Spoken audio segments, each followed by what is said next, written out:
Bishot Morav Rabotai avec la permission d'Hachem. Aujourd'hui, on va parler sur Eliyahu Hanavi. C'est quoi l'origine de Eliyahu Hanavi? C'est quoi l'origine? Eliyahu Hanavi, son origine, il vient d'une histoire. Parce que on parle toujours d'Eliyahu Hanavi. Il est toujours présent dans la Brit Mila. Et on parle des tzadikim qui vont étudier la Torah avec Eliyahu Hanavi. Au Maroc, à Marrakech, il y a là-bas beaucoup des tombes, pareil qu'au Maroc, à Fès, à Essaouira, à Behim Pitom, mon grand-père. Il étudiait la Torah avec Eliyahu Hanavi. C'est écrit dans la tombe des tzadikim, de certains tzadikim, tel et tel qui a étudié la Torah avec Eliyahu Hanavi. On a vu aussi Baal Shem Tov, dans le Talmud, dans la Gemara, on voit tout le temps des tzadikim qui voyaient tout le temps Eliyahu Hanavi. Bishma Yochai, notamment, Bishma Yochai dans le Zohar, c'est écrit que tout le temps Eliyahu Hanavi était chez lui. Eliyahu Hanavi, jamais il est mort. Il est vivant tout le temps. Présent dans les Brit Milot, présent dans les problèmes. Beaucoup des fois, il sauve des juifs lorsqu'il y a des mauvais décrets. Il peut même se déguiser en goy, en non-juif. Il se déguise en tout. Il peut se déguiser en tout. Il peut se déguiser en roi. Il peut se déguiser en... Bien sûr, tout cela pour faire du bien. On voit aussi dans le Talmud, il y a des tzadikim qui ont voulu voir Eliyahu Hanavi et ils ont fait des sigoulottes pour voir Eliyahu Hanavi. Moi, dans ma vie, j'ai vu Eliyahu Hanavi. Mais je ne suis pas sûr. Mais je vais raconter une histoire, que cette histoire, elle veut tout dire. Que une fois, c'était le faux Eliyahu Hanavi que j'ai vu, faux et vrai. Une fois, c'est le vrai. Mais j'ai demandé à mon père ne l'a pas confirmé. Mais mon père, il m'a laissé croire, peut-être. Eliyahu Hanavi, on peut le voir dans la rue sans savoir que c'est lui Eliyahu Hanavi. C'est écrit, on sait mal'achav rohot. Bien sûr, il est invisible. Eliyahu Hanavi, on ne le voit pas dans la Brit Mila. On l'appelle mal'ach habrit. On l'appelle l'ange de l'alliance. C'est lui qui assiste à tous les Brit Mila qu'il y a. Et il va chez Hachem et dit à Hachem, j'ai assisté à une Brit Mila. Alors, c'est quoi l'origine de Eliyahu Hanavi? Alors, je raconte une belle histoire, qu'une fois, le Gaon de Vilna, il voulait étudier la Torah le soir, il entend quelqu'un qui tape à la porte. Il se réveille, il ouvre la porte, c'était Eliyahu Hanavi. Tout de suite, le Gaon de Vilna, il lui dit Shalom Aleichem, Shalom Aleichem. C'est un grand tzaddik, il l'a reconnu. Il lui dit, pourquoi Rabbi, tu es venu? Il dit, je suis venu étudier la Torah avec toi. Et le Gaon de Vilna, il répond, merci, c'est pas la peine. Il dit, parce qu'avec toi, je vais comprendre la Torah. Mais moi, j'ai envie de comprendre la Torah de moi-même. Je vais l'étudier d'une manière que, dans la difficulté. Avec toi, ça va être facile. Ça, c'est Eliyahu Hanavi. Ça, c'est le Gaon de Vilna, qui n'a pas voulu étudier la Torah d'une manière facile. Il a voulu l'étudier d'une manière difficile. Parce que la Torah, de plus que tu étudies la Torah d'une manière dure et difficile, la récompense, elle est grande. C'est quand il y a une différence, quelqu'un qui gagne au loto, il a sa vie facile, quelqu'un il travaille très dur jusqu'à après 40 ans de travail dur, il devient riche. Alors, sa richesse, elle est venue d'une manière difficile. Alors, celui qui gagne l'argent d'une manière difficile, il va apprécier l'argent. Quelqu'un qui gagne le loto va être content, mais il ne va pas apprécier l'argent, parce qu'il a gagné gratuitement. Moi, je connais quelqu'un de Caracas, Alav Shalom, il est décédé. Il m'a raconté, c'était un homme très riche, milliardaire, qui m'a raconté qu'il a vécu dans la pauvreté jusqu'à ce qu'il est devenu riche. C'est pas qu'il a fait une affaire et est devenu riche de cette affaire. Aujourd'hui, il y a des gens qui inventent, je sais pas, une application, je sais pas, et ils vont la vendre à 2 milliards de dollars. Une application. Voilà. Il y a un jeune qui a vendu une application à 1,5 milliard de dollars. Une application bête. Bête, vraiment. Mais il a réussi. Il a réussi. Et aujourd'hui, c'est un monsieur qui est drogué. Parce qu'avec l'argent qu'il a gagné, il fait rien du tout. Hein, qu'il se drogue, il est pas marié, rien du tout. Voilà. C'est ça ce qu'on appelle l'argent facile. C'est pour ça que j'ai toujours conseillé les parents, de ne pas trop gâter leurs enfants. C'est pas ce qu'ils veulent, tu leur donnes. Ils veulent une Porsche, voilà une Porsche. Ils veulent une montre en or, voilà. Alors, ils ne vont pas presser l'argent. Alors, maintenant, on va voir, c'est quoi l'origine de Eliyahu Hanavi? D'où il vient ce Eliyahu Hanavi? Les gens, ils ne se posent pas cette question. D'où il vient? D'où il est venu? Un Eliyahu qu'il est présent dans toutes les Brit Milot depuis des milliers d'années, on n'a jamais entendu ça. Et à Pessah, on prépare le 5e verre sur la table, on l'appelle Kos Eliyahu, le verre de Eliyahu Hanavi. On raconte que Sarah, la fille de Rabbi Haim Pinto, une fois il se réveille à 2 heures du matin parce qu'elle entend son père qui était en train d'étudier la Torah. Elle se lève pour lui faire un verre de thé. Elle voit un autre monsieur avec elle, alors elle a préparé 2 verres de thé. Le matin, elle rentre dans la chambre de son père, elle trouve un verre vide et l'autre verre plein. Et son père, elle lui dit, ma fille, pourquoi tu as porté hier soir 2 verres?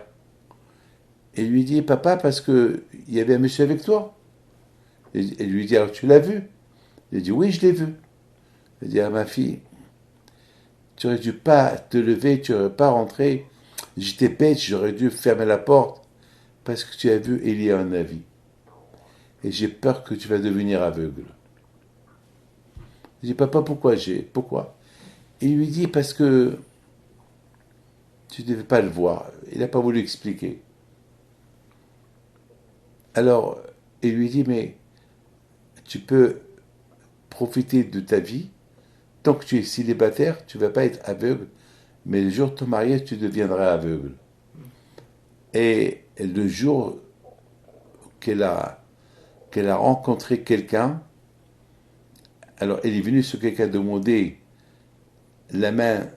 Autre Rabbi Haim Pinto est décédé, le grand. Donc il est parti chez Rabbi Dan, mon grand-père, pour demander la main de Sarah. Et Rabbi Dan lui a dit, tu sais, ma sœur, le jour de son mariage, elle va devenir aveugle. C'est comme ça que papa il lui a dit une fois. Parce qu'elle a vu Eliyahu Hanavi. Et ce monsieur-là, il était petit-fils de Rabbi Khlefa Malka. Il s'appelait, je crois, Rabbi Abraham Elul. Alors, il lui dit, eh ben justement, puisqu'elle a eu le zéro de voir Eliyahu Hanavi, même si elle est aveugle, je vais être avec elle. Je vais la surveiller. Je vais me marier avec elle. Alors, le jour de leur mariage, ils sont partis pèleriner à Rabbi Haim Pinto. Et là-bas, Rabbi Haim Pinto, elle a accepté, c'est comme, il a accepté leur prière qu'ils ont priée sur sa tombe. Et le soir, il vient dans le rêve chez les deux.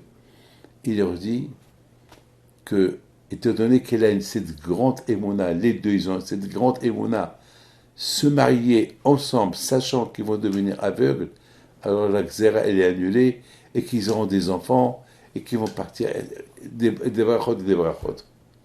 Alors, on n'a pas... Ça, c'était Eliyahu Hanavi. Il y a des millions d'histoires sur Eliyahu Hanavi. Des millions d'histoires. Alors, c'est quoi l'origine de Eliyahu Hanavi? Qu'il n'est pas mort. Un homme qui n'est pas mort, il s'appelle Eli. Il y a beaucoup de gens qui s'appellent Eliyahu. Eliyahu. Alors, mes amis, l'origine de Eliyahu Hanavi, c'est de la paracha qu'on a lue cette semaine. Il y avait un juif, lorsque les juifs ils étaient dans le désert, il s'appelle Zimri.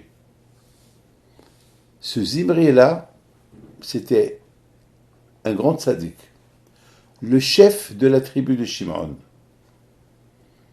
Après 40 ans que les juifs ils étaient dans le désert, et maintenant ils s'apprêtent à rentrer en Israël, il s'est passé un événement.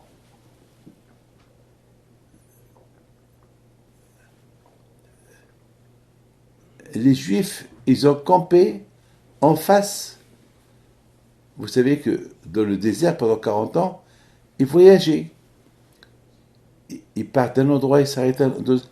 Pendant 40 ans, ils ont voyagé. Ils ont fait presque 42 voyages. Jusqu'à qu'ils sont rentrés en Israël. On va lire tous leurs voyages dans la paracha de Massaï, les voyages des Juifs. Ils ont tourné l'Égypte, pas l'Égypte, depuis la sortie d'Égypte dans le désert. Et voilà, ils ont campé en face de Moab. Et Moab, il a demandé à Bilham, je t'en prie, fais-moi un service. Est-ce que tu peux maudire ces Juifs-là? Et qui Bilham? Bilham, c'était un prophète pour les Goïm. Il était aussi prophète, aussi grand que Moshe Rabbeinu. Moshe Rabbeinu était prophète pour les Juifs. Bilham était prophète pour les nations. Et pourquoi Hachem a fait ça? Pour ne pas qu'un jour, les nations ils vont dire, si nous, on n'est pas religieux, si nous, parce que tu nous as pas donné un prophète aussi important que les prophètes qu'ils ont eu les Juifs, Moshe. Alors quand je leur ai dit, moi je vais vous donner un prophète plus important que Moshe, plus fort que Moshe. On va voir ce que vous allez faire. Bilham, c'est un grand prophète. Il savait maudire, il savait bénir. Toutes les bénédictions qu'il fait, il monte sur le ciel. Et toutes les malédictions qu'il fait, ouais, c'était catastrophique. Bilham, dans les prophéties qu'il a eues sur Mashiach, sur Abraham, Isaac et Jacob, sur la venue de Mashiach, la grandeur des Juifs lorsqu'ils sont unis. Et lui-même, il a dit qu'avant que Mashiach va venir, il y aura le royaume d'Ishmaël. Que les enfants d'Ishmaël, les descendants d'Ishmaël, ils vont gouverner le monde entier.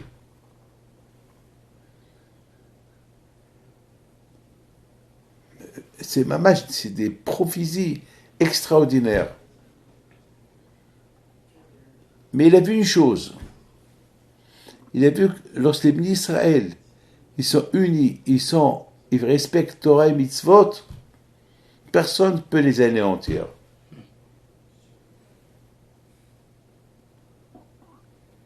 C'est de la folie ce qu'il a vu. Et malgré tout, il a voulu les maudire par jalousie. Pour l'argent. Pour le kavod. Parce que le roi de Moab lui a dit, je vais te donner de l'argent, je vais te donner du kavod. Je ne comprends pas. Il connaît la vérité, Bilham. Avec toute la vérité qu'il connaît, il veut maudire pour l'argent. Eh bien, mes amis, un juif sans Torah, même s'il connaît la vérité, qui a Dieu et qui a tout, sans Torah, il ne vaut rien du tout. C'est la Torah qui donne l'importance à un tzaddik. On ne peut pas être tzaddik sans Torah. Finalement, Akadosh Baruch Hu dit à Bilam, tu ne peux pas insulter les Juifs, parce qu'ils sont bénis. Ils ont la bénédiction d'Abraham, Isaac et Yaakov. Ils ont la Torah. La Torah, c'est une bénédiction. Celui qui fait les mitzvot, c'est la Torah. Celui qui mange kasher, c'est une bénédiction.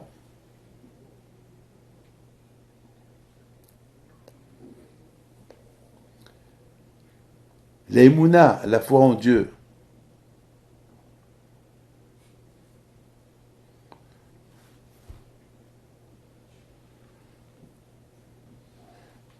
Bilam, il n'a pas travaillé pour être prophète. Vous savez c'est quoi être prophète? Pour être un prophète, il faut se déconnecter de ce monde matériel. Pour être un tzaddik, il faut se déconnecter de ce monde matériel. Tu ne peux pas avoir et le matériel et être tzaddik, c'est impossible. Ça marche. Regardez, tous les tzaddikim que vous connaissez, ils étaient déconnectés de ce monde matériel.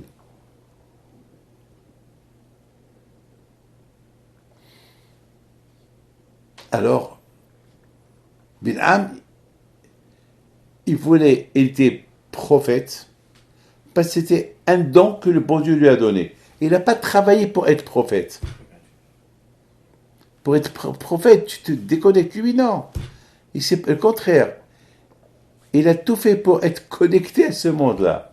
Il cherchait l'argent. Donc, c'est une donation que le bon Dieu lui a donnée pour qu'il aide l'humanité. Et lui, il a profité de cette donation de prophétie que le bon Dieu lui a donnée. Bilam, il a profité de ces dons, ces forces que le bon Dieu lui a données gratuitement pour pouvoir aider le monde. Lui, il les a utilisés pour lui. Le bon Dieu te donne de l'argent. Il nous donne la richesse. On profite. Mais il ne faut pas profiter que toi seul. Sois un peu intelligent. Fais profiter d'autres avec toi.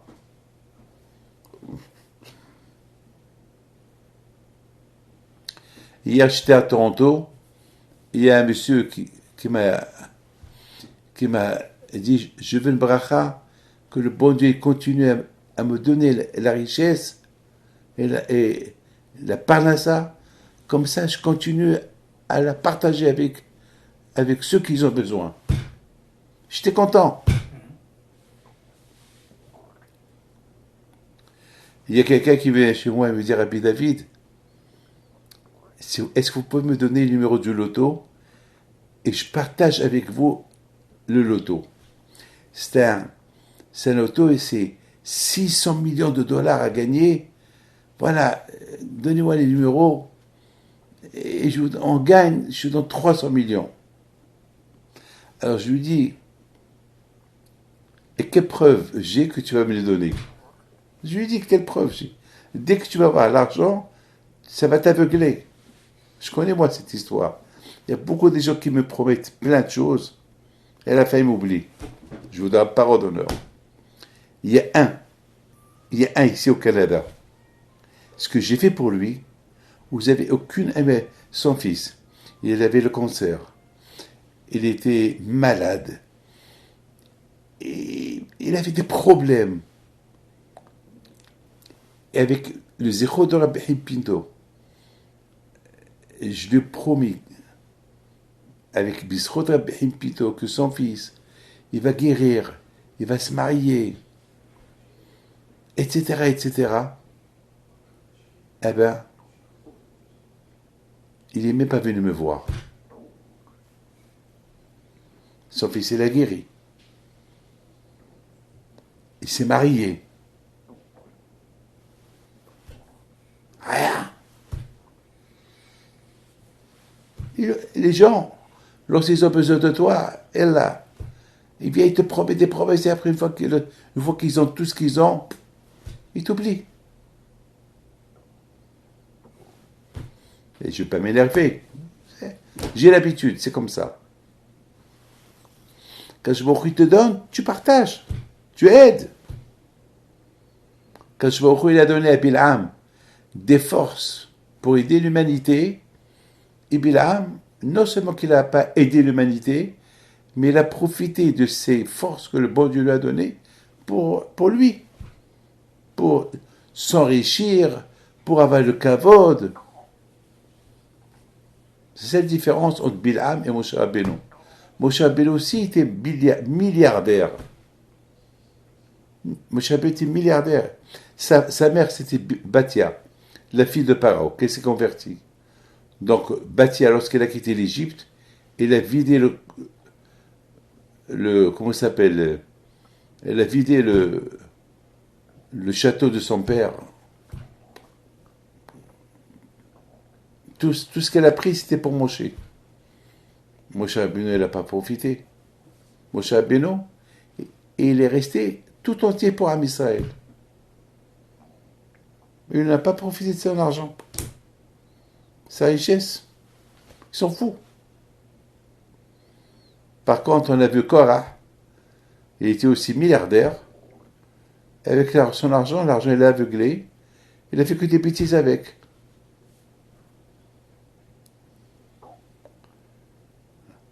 Rabbi Haim Pinto Alav Shalom toute sa vie, il a travaillé pour Am Israël. Il était riche, Rabbi Haim Pinto le Grand. Il avait beaucoup d'immobilier. Il vivait avec l'argent qu'il gagnait, les locations et l'histoire de Rabbi Haim Pinto, comment il est devenu riche. C'est parce qu'une fois, il était en train de donner un cours de Torah dans une synagogue. Il y a un juif qui lui a dit: Ah, Baraka, ça suffit. J'ai trop parlé. Et Rabbi Haim Pinto, il avait honte. Il a arrêté de parler et il est resté le dernier à la synagogue. Il a dit: Hachem, s'il te plaît, si tu veux que je dirige bien cette ville, je ne veux pas dépendre des gens. Je veux ma propre synagogue. Comme ça, celui qui veut m'écouter, il vient m'écouter. Je ne veux pas que je vais dans des synagogues des gens et que quelqu'un va me dire: Eh, Baraka, allez, arrête. La prière de Rabbi Haim Pinto a été acceptée. Il y avait un Marocain qui vient chez Rabbi Haim Pinto la même semaine. Il lui dit: J'ai entendu que tu cherches un terrain, tu veux construire une synagogue. Et je sais que tu n'as pas d'argent. Je peux, moi, te prêter l'argent. Parce que je vais voyager et je vais retourner dans 10 ans peut-être. Entre-temps, je ne peux pas laisser l'argent ici. Ma famille va me les manger. Alors, je te fais confiance. Ben, et plutôt, il n'a pas voulu. Il a dit: Attends, cette histoire-là, c'est Rabbi Moshe Isgan, le Dayan d'Issaouira, qui la raconte dans son livre. Alors Rabbi Haim Pinto, il lui dit: Mais, et si tu viens dans 10 ans, 15 ans, et j'ai pas d'argent? Il lui dit: Tu auras l'argent. Tu auras l'argent. Parce que la somme que je vais te donner, c'est de quoi acheter le terrain, et tu peux acheter un peu d'immobilier, et tu vas faire de l'argent. Donc tu seras, à mon retour, tu vas vendre l'immobilier pour me payer. Rabbi Haim Pinto, il a fait un papier avec lui. Il a acheté un terrain, il a construit la synagogue de Rabbi Haim Pinto qu'on a aujourd'hui à Essaouira. Et le reste de l'argent, il a acheté de l'immobilier. Avec ça, Rabbi Haim Pinto, il vivait. Il n'a pas reçu une paye de la communauté d'Essaouira. Donc il était patron. Donc tout le monde avait peur de lui. Personne ne peut lui dire: Je te paye. Tu es le rabbin payé. Non, parce qu'il n'était pas payé. Par la communauté, il vivait avec son propre argent. Donc c'est connu que Rabbi Haim Pinto était très rigoureux dans la vie de Essaouira. Eh bien, mes amis, jusqu'à maintenant, personne n'est venu réclamer cet argent qu'il a prêté, cet argent que ce monsieur-là, ce Marocain, qui était un tzaddik, peut-être c'était Léon Navi, qu'il a donné à Rabbi Haim Pinto. Mes amis, et lorsque mon père il est parti en Israël, il a migré, il a laissé des maisons, mais il ne les a pas vendues. Il a dit, je ne peux pas les vendre, même tout l'immobilier que on avait dans la famille, la- et ils ont pris comme héritage la famille, mais ils n'ont pas été vendus. Parce que Rabbi Hippi, dans ce testament, il a laissé que tout cet immobilier il appartient à tel et tel Marocain. Personne n'est venu. Donc c'est resté. C'est au Mélah. C'est l'immobilier que maintenant il n'existe plus. Ça appartient à l'État. Moi, je peux vous dire quelque chose. Que cette maison de Rabbi Pinto, c'est là-bas où Rabbi Pinto, il a étudié la Torah avec Eliyahu Navi. C'est une maison. On a vu beaucoup de miracles dans cette maison-là. On a vécu dans cette maison. Mes amis,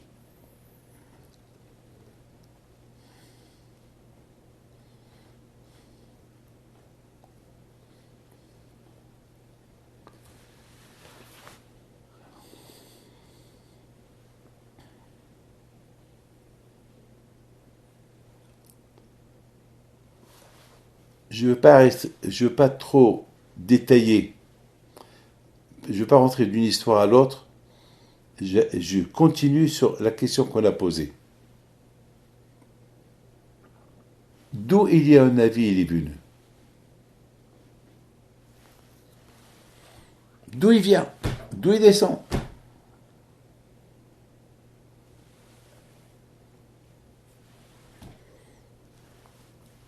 On a raconté l'histoire de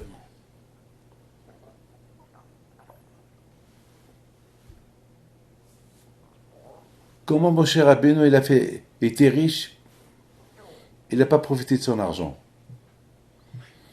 On a vu, mes amis,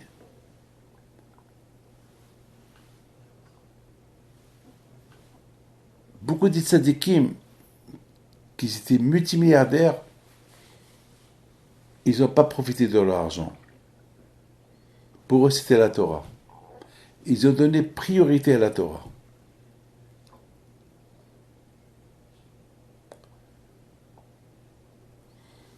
On va toucher un point important. Le point de Bil'am Harachar, au lieu qu'il utilise les forces que le bon Dieu lui a données pour mettre le monde au service d'Hachem, comme que Moshe Rabbeinu il a mis les Juifs au service d'Hachem, lui il a profité que de son nom à lui. Et comme je vous ai expliqué, que Bil'am, il n'a pas travaillé pour être prophète. C'est un don que le bon Dieu lui a donné. Mais c'est pas grave. Le bon Dieu peut te donner un don, et de ce don-là, toi, tu vas le développer, et va devenir ton don. Mes amis, nous, nos parents, ils nous ont éduqués à croire en Dieu, et après nous, on a développé cette émona, à croire de plus en plus. On ne s'est pas endormi. Donc c'est la raison pourquoi on progresse dans la émona. On n'est pas né avec la émona, c'est nos parents qui nous l'ont inculqué. Et nous, on avance avec. Mais si nos parents ne nous donnent rien du tout, ça va être un problème. Il faut toujours donner. Comme quelqu'un qui m'a dit hier, parce que son fils, il se lève pas, il fait pas sa prière, rien du tout. Alors je lui dis, il faut le rêver. Mais il dit non, je le laisse faire ce qu'il veut. Je dis non, c'est une erreur. Et s'il veut prendre du poison, tu lui laisses prendre du poison. Laisse-le faire ce qu'il veut. Non, tu ne le laisses pas. Alors là aussi, pourquoi tu le laisses? Grandir sans judaïsme, c'est comme si tu lui donnes du poison. Mais c'est trop tard. L'éducation elle commence lorsque l'enfant il est jeune, pas une fois que l'enfant est grandi. Bilham,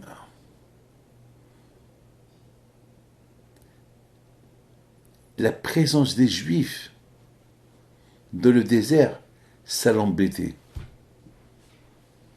Parce que lui, il connaît plus que les Juifs. Il connaît Dieu plus que les Juifs. Et lui, il est rachat. Et les Juifs, ils sont tzadikim. Ça l'embêtait. Il voulait les maudire. Il a même cru que le bon Dieu va l'écouter. Soit que le bon Dieu lui a dit, mais t'es fou. Bilham, je pense que le kavod et l'argent, ils t'ont rendu fou. Mais si tu insultes les Juifs et je les tue, sur quoi le monde il va tenir? Le monde il tient grâce à la Torah, grâce au Hesed, grâce à les prières. Et toi, Bilham, il n'y a ni Torah, ni Hesed en toi, ni tu pries même pas, et tu veux que je détruise ceux qui étudient la Torah, ceux qui font des mitzvot, ceux qui croient en moi, ceux qui font des prières, tu veux que je les tue, mais t'es fou, t'es devenu ma boule, dingue. Alors Bilham dit à Hachar, laisse-les-moi les bénir. Comment Bilham il peut bénir les Juifs? Oui. Lui il a pensé les bénir, mais dans sa pensée, il va penser Hachem, que ces bénédictions-là, ils deviennent malédictions. Mais bon Dieu, il a compris. Il a dit, ma boule, tu crois que tu veux jouer avec moi? Tu es devenu fou. Moi qui t'ai donné la prophétie, tu penses que moi je ne sais pas ce que tu penses? Tu veux les bénir en pensant que ces berachot deviennent malédiction? Ma boule, espèce de fou. Même si tu les bénis, ça fait aucun effet parce qu'ils sont déjà bénis. Pas celui qui étudie la Torah, il est béni. Celui qui fait mitzvot, il est béni. Donc ferme-la. Alors Bilham, lorsqu'il a vu qu'il ne peut pas les maudire, il ne peut pas les bénir, il a donné un conseil à Balak. C'est quoi le conseil? Il a dit, Balak, tu sais que Dieu, il n'aime pas les gens qui sont dans la débauche. Envoie alors des femmes, en masse. Alors, il fait semblant, et les Juifs, ils ont besoin de produire, de fabriquer le talit, le lait et la laine. Alors, dis à ces femmes-là, devant le lait et la laine, les Juifs, ils vont venir voir le lait et la laine, et tu leur fais là-bas des tentes, ils vont rentrer dans les tentes, et les femmes, ils vont les charrier, ils vont leur donner à boire, ils vont leur donner à manger, ils vont faire de la débauche avec les femmes, et là, le bon Dieu va s'énerver. Quelle idée il a donné Bilham à Balak. Et ça a marché. Le Tsar est fort. Le Tsar est très fort. Qu'est-ce que vous croyez? Vous savez, si on ne fait pas attention aux yeux, on ne peut que fauter avec les yeux.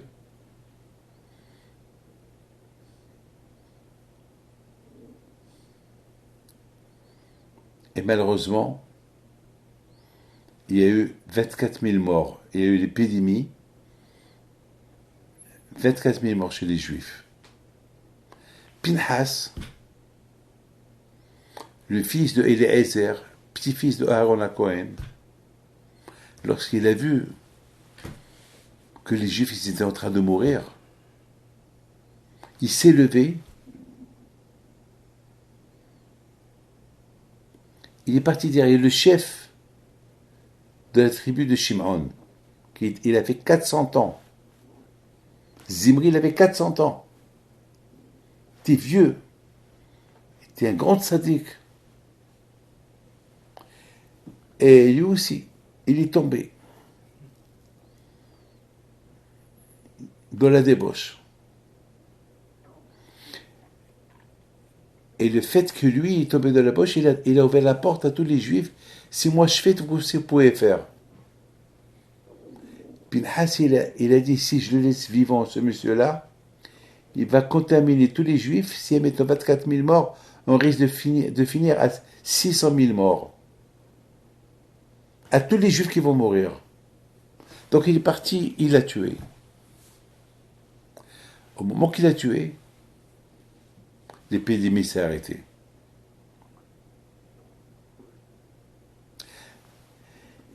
Et il a pris un gros risque, Pinhas. Parce que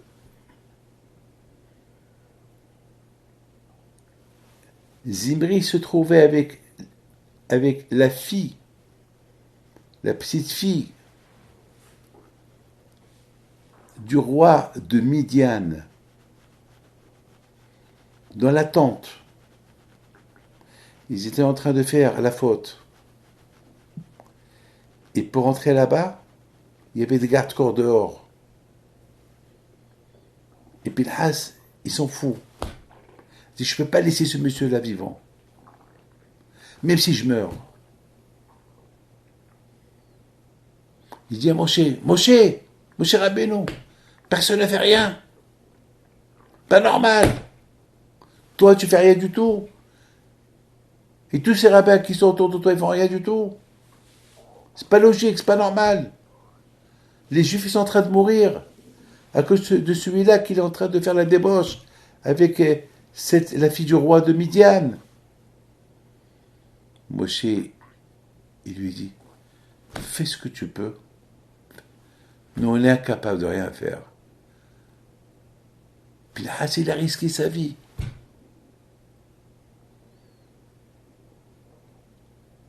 Parce qu'il a risqué sa vie. Il est parti. Il a cassé toutes les barrières. Il est rentré dans la tente. Là, il y a eu un miracle. Tous les gardes-corps de Zimri qui vous ont voulu tuer, ils sont restés paralysés. Et l'épidémie s'est arrêtée. Alors là, Hachem il a dit, toi, tu as sauvé la vie des Juifs, tu auras ta récompense est que jamais tu vas mourir. Et c'est qui? Il est devenu Eliyahu. Donc l'origine de Eliyahu Navi, elle vient de Pinhas. L'origine de Eliyahu Navi, elle vient de Pinhas. Pinhas ben El-Hazar, donc ça veut dire que Eliyahu Navi, c'est un Kohen. L'origine de Eliyahu Navi, c'est Pinhas. Étant donné que Pinhas, il a sauvé le peuple juif de la mort, alors qu'Akadosh lui a dit, Mida keneged Mida, mesure pour mesure. Toi, tu leur as sauvé la vie, tu auras la vie. Étant donné, alors maintenant il y a une question qui se pose. On dit que dans ce monde-là, il n'y a pas de récompense. Tu fais une mitzvah, il ne faut pas t'attendre que le bon Dieu va te donner une récompense. Si tu as fait une mitzvah, la récompense c'est plus tard. Alors comment ici, parce qu'il a fait cette mitzvah, il a eu une récompense. Il est devenu Kohen Gadol, et la vie, la réponse elle est, Hachem, tu fais une mitzvah, Hachem il te donne pas de récompense. Parce que la récompense c'est plus tard. Mais une récompense spirituelle, il peut te la donner. Quelle récompense il a donnée Hachem à Pinhas? La vie.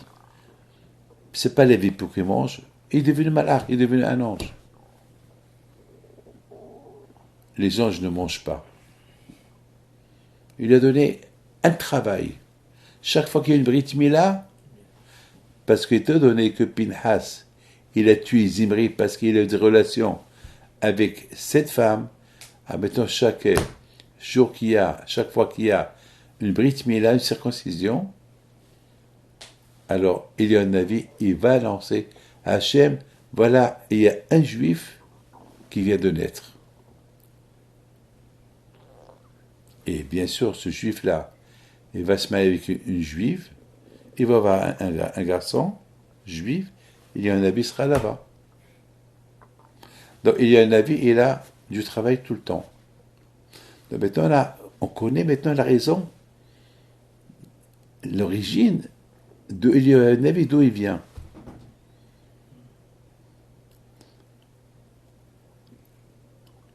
Il y a un avis, il représente, il rappelle à Hachem l'alliance, parce que un juif qui fait la Brit Mila, il rentre dans l'alliance avec le bon Dieu. Donc, Pinhas, il y a un avis, il vient rappeler. Alors, comment j'ai vu il y a un avis, moi?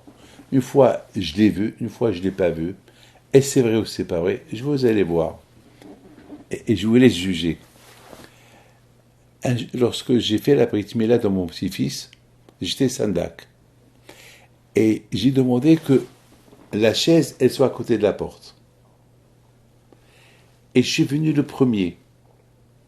Et j'étais assis sur la chaise avant que les gens soient venus, pour surveiller chacun qui rentre. Et chaque fois, je regarde que la porte d'Elia Navi. La porte par où les gens rentrent. Peut-être je vais voir Elia Navi. Et j'ai mis 2 personnes à côté de moi, que personne ne vienne me perturber, personne ne me salue. Pour ne pas que j'enlève mes yeux de la porte. Et à un moment donné, lorsque le Mohel, il a voulu couper, il a dit, il a dit, c'est le qui c'est de la Navi. J'ai eu de la peine. J'ai dit, oui, il est en avis. Il est invisible, mais moi je voulais le voir. Pourquoi pas? On dit que Rabbi Himpito les voyait. On dit que Baal Shem Tov. Alors j'ai dit, moi je ne suis pas Baal Shem Tov, je ne suis pas Rabbi Himpito. Mais on peut toujours avoir envie de voir. Il y a un avis, pourquoi pas?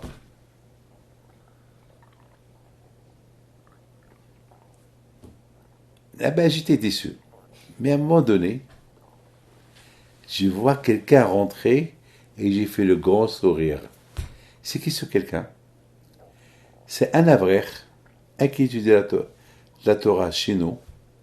Il est un tzaddik. Il s'appelle Rabbi Pinhas HaKohen. Et je viens de vous parler maintenant de Rabbi Pinhas. Et on dit que Pinhas, c'est lui Eliyahu.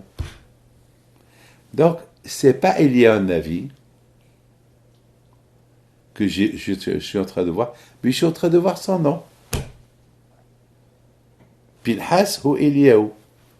On dit pas, c'est ça le qui s'est dit de Pinhas, non, parce qu'Hachem il a changé son nom. De Pinhas à Eliyahu. Eliyahu, c'est 2 fois le nom de Dieu. 2 fois 26. Eliyahu. 2 fois 26. 26, c'est 52. 52, le nom d'Hachem.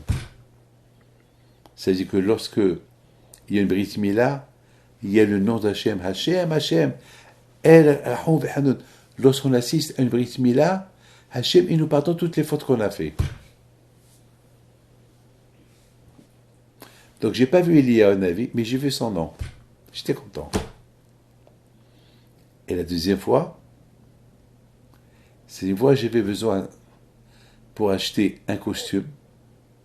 J'avais 16 ans, pas 14, une seconde, j'avais 15 ans. J'avais pas d'argent. J'étais à Paris. Je suis venu à Paris de l'Aïchiva pour voir mon père.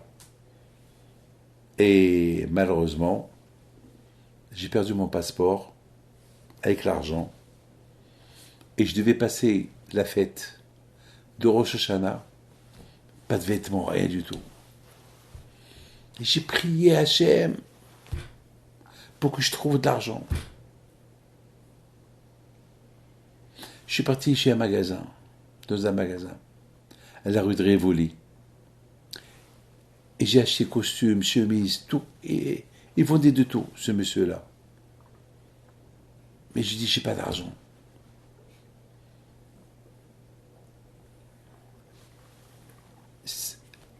Avant 5 heures, je viens avec l'argent.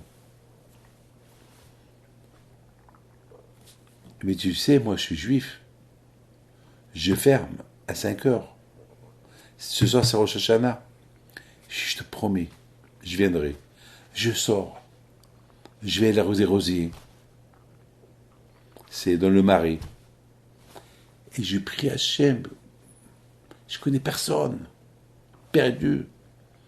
J'ai rencontré un rabbin, Rabbi David Boussou, qui m'a invité pour passer Rosh Hashanah chez lui. Mais j'ai rien pour la fête.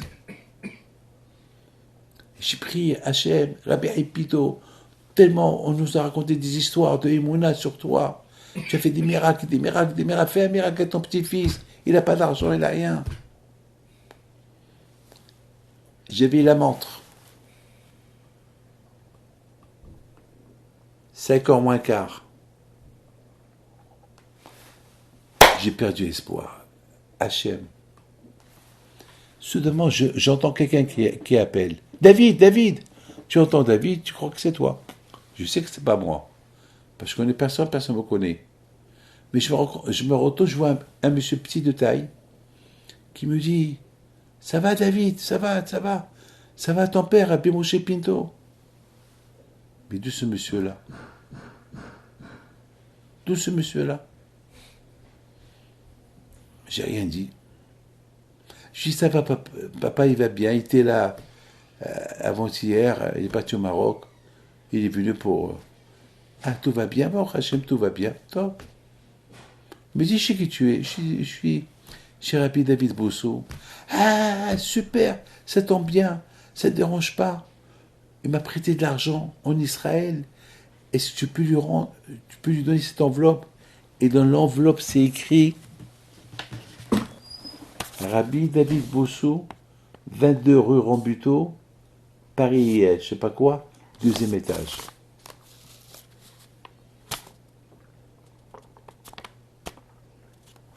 Je prends l'enveloppe. Le monsieur, il disparaît. Qui est-ce? Ma première réaction, j'ouvre l'enveloppe et il y avait là-bas exactement l'argent que j'avais besoin pour récupérer mes vêtements. Je cours à la rue de Rivoli. Monsieur Cohen, le propriétaire du magasin, était en train de faire le magasin. Je lui apporte l'argent. Il a fait un sourire. Il a gagné un peu d'argent avant la fête. Une bonne année pour lui. Il me donne les vêtements et me dit, tu as été honnête avec moi, je te fais une remise. Je te donne 50 francs. Je rentre à la maison avec les vêtements. Après Rosh Hashanah, bien sûr, j'appelle ma mère au Maroc. Je l'appelle par l'intermédiaire de quelqu'un, sur quelqu'un de quelqu'un, parce qu'on n'avait pas de téléphone. C'est une histoire qui date plus de 50 ans. Qu'est-ce 50 ans? 59 ans, oui, 59 ans, puis j'avais... Bon, ma mère, elle me fait dire d'aller chez monsieur Nissim Abrisror, 124 rue de la Croix-Niver, j'oublierai, à Paris. Et d'aller chez monsieur et madame Pardo, la rue 58 rue Crozatier. C'est de la folie, je vous rappelle, c'est des choses que je ne peux pas oublier. Voilà, je vous ai donné l'adresse, allez-y. Ils sont morts déjà, tous, ils sont morts. Je suis le seul qui est resté vivant. Je récupère l'argent chez eux, je les mets dans l'enveloppe et j'ai dit à Rabbi David Bossou, voilà, excusez-moi ce que j'ai fait, je raconte toute l'histoire. Il prend l'enveloppe, il voit son nom, l'adresse, et me dit, c'est pas moi. Je n'ai jamais parti en Israël. Je ne connais pas Israël. Et jamais j'ai prêté d'argent à quelqu'un. Je ne peux pas te les prendre. Rabbi David Bossou, c'est le beau-fils de Baba Saleh. alav shalom. Il est mort cette année. Que Dieu repose son âme en paix, Tzadik. Massoud. Je dis alors, je fais quoi avec ça? Il m'a dit, c'est à toi, c'est pas à moi. C'est qui ce monsieur qui m'a donné l'enveloppe? Je demande à mon père, je raconte l'histoire à mon père. Mon père me regarde, me dit, au Rabbi Pinto, où il y a un avis. Mes amis, je ne connais pas Paris, je ne connais pas la rue des Rosiers, je ne connais rien. C'est un monsieur que je ne connais pas. Et voilà, une enveloppe, elle arrive au moment que j'avais besoin, un quart d'heure avant. Le nom, l'adresse, l'étage, Paris, l'arrondissement. Mais c'est qui ce monsieur? Eh bien, c'est Elian Navi, au Rabbi Pinto. Mes amis, maintenant vous avez compris c'est quoi l'origine. Et si Dieu veut, avant Mashiach, ça va être Elian Navi qui va venir nous annoncer la venue de Mashiach. Donc Mashiach, son rôle n'est pas terminé. Son rôle sera terminé uniquement lorsqu'il viendra annoncer la venue de Mashiach. Peut-être il va avoir un rôle après, une fois que Mashiach va venir. On dit Hine anochi sholeach lachem et Eliyahu hanavi. On la chante tout le temps de la Brit Mila. Hachem va nous envoyer Eliyahu hanavi pour nous annoncer la venue de Mashiach. Le bon Dieu vous protège, il vous donne la santé. Amen.